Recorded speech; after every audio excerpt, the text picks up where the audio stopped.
Baik, perkenalkan nama saya Maria Hendrika Ernestelaya dengan NPM 33220071.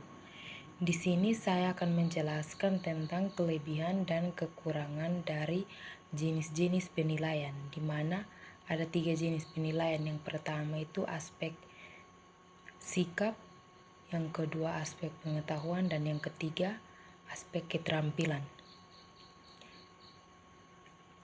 Aspek sikap dengan teknik penilaian, yang pertama itu observasi. Dengan kelebihannya, observer dapat mencatat langsung setiap kejadian yang terjadi.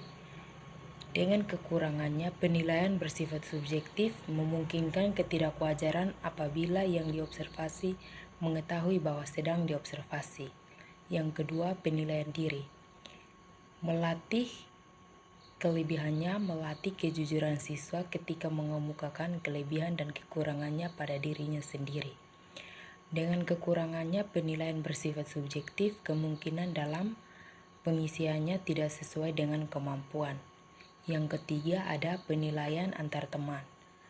Dengan kelebihannya melatih keberanian siswa dalam menilai kemampuan temannya. Dengan kekurangannya, penilaian bersifat subjektif, memungkinkan siswa asal-asalan dalam menilai temannya. Yang keempat, jurnal. Dengan kelebihannya, penilaian sikap setiap siswa akan terlihat lebih jelas dan lengkap. Kekurangannya, penilaian bersifat subjektif, dan guru akan kesulitan jika harus melakukan dalam kelas besar. Berikut ada aspek pengetahuan. Dengan teknik penilaian yang pertama itu tes tulis. Kelebihannya, objektivitas penilaian dapat lebih dipertanggungjawabkan daripada tes lisan atau tes yang lainnya.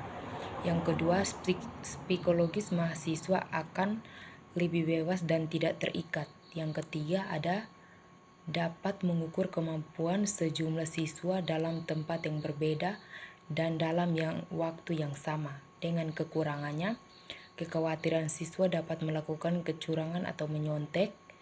Yang kedua, jika menggunakan instrumen berupa soal uraian, lalu tulisan siswa dan bahasa lain yang kurang baik akan sulit dipahami oleh guru sehingga memungkinkan salah pengertian. Yang kedua, tes lisan. Dengan kelebihannya tidak mungkin ada yang menyontek, bisa melihat sikap dan kepribadian siswa, dan yang ketiga ada siswa dapat menjawab menggunakan argumennya sendiri. Kekurangannya, subjektivitas tinggi, membutuhkan waktu yang lebih lama. Yang ketiga ada penugasan. Dengan kelebihannya, membina siswa untuk terbiasa mencari, mengolah, dan memahami informasi sendiri. Kekurangannya, meskipun objektif, tapi tidak dapat menggambarkan kemampuan siswa yang sebenarnya. Terakhir ada aspek keterampilan, di mana teknik penilaian yang pertama itu kinerja. Kelebihannya, memotivasi siswa untuk aktif, mempermudah siswa untuk memahami sebuah konsep yang abstrak ke yang konkret. Dengan kekurangannya, tidak semua materi pelajaran dapat dilakukan penilaian. Yang kedua, nilai bergantung dengan hasil kerja. Yang kedua ada produk. Dengan kelebihannya, guru dapat menilai kreativitas anak untuk melihat siswa memiliki daya cipta dan memiliki kompetensi. Dengan kekurangannya, memerlukan waktu yang cukup banyak. Yang kedua, membutuhkan biaya yang lebih besar. Yang berikut ada proyek. Dengan kelebihannya, siswa lebih bebas mengeluarkan ide. Yang kedua, banyak kesempatan berkreasi. Dan yang ketiga, mendidik siswa lebih mandiri dan bertanggung jawab. Dengan kekurangannya, sulit dipantau oleh guru dan hasilnya kurang objektif. Dan yang terakhir ada portofolio. Dengan kelebihannya, mengetahui perkembangan siswa secara individual. Dan kekurangannya, membutuhkan waktu yang banyak untuk melakukan penelitian.